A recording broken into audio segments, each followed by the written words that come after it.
नमस्कार, मी Gautam Kamble. GK. News मराठीमध्ये आपलं सर्वांचं स्वागत.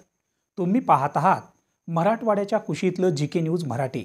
आता घेऊ विविध क्षेत्रातील राजकीय, सामाजिक, आर्थिक, कृषी आणि क्रीडा व तसेच शैक्षणिक विषयी घडामोडींचा आढावा. चला तर वळूया पुढील बातमीकडे. काही संशयित पाकिटमार चोरटे शहरात फिरत असल्याची गुप्त माहिती भोकरदन पोलिसांना मिळाली. पोलीस उपनिरीक्षक पवन राजपूत यांनी तातडीने काही पोलीस कर्मचारी सोबत घेत त्यांचा फिल्मी स्टाईलने पाठलाग करत 3 संशयित पाकिटमार चोरांना पकडले. त्यांच्याकडून 2,13,000 रुपयाचा मुद्देमाल जप्त केलाय. काही संशयित चोरटे भोकरदन शहरात असल्याची माहिती पोलीस उपनिरीक्षक पवन राजपूत यांना मिळाली होती. त्यानुसार त्यांनी पोलीस कर्मचाऱ्यांना सोबत घेत मिळालेले लोकेशन गाठले.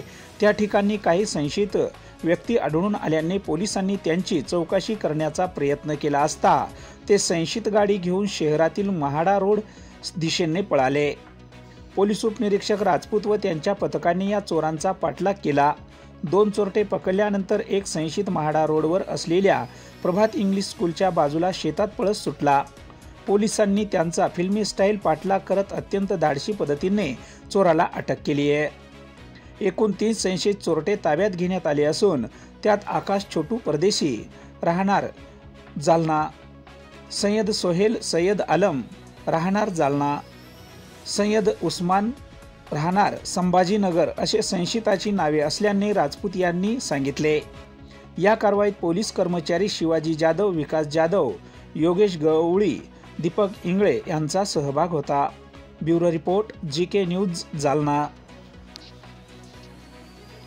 तुम्ही पाहत आहात महाराष्ट्राच्या कुशीतलं जी.के. न्यूज मराठी.